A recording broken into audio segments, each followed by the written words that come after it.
Well, in recent weeks, residents of Washington, D.C. have seen a growing number of National Guard troops on the streets of the nation's capital. It's all part of the president's federal takeover of the D.C. Police Department. And this evening, those troops and other law enforcement officials were joined on patrol by none other than the commander-in-chief. Ed O'Keefe has the details.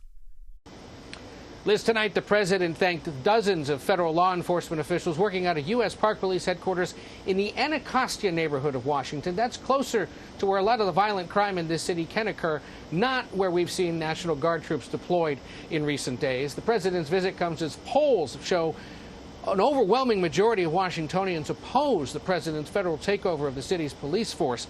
The vice president, for example, was even booed during a visit with Guard troops on Wednesday. Restaurant owners in the city have said that foot traffic is down considerably just in the last week since the federal takeover began, despite the president saying again tonight that people are going out because they're feeling safer. Now, since that takeover began last week, federal agents working with D.C. police have arrested at least 630 people and seized at least 86 illegal firearms.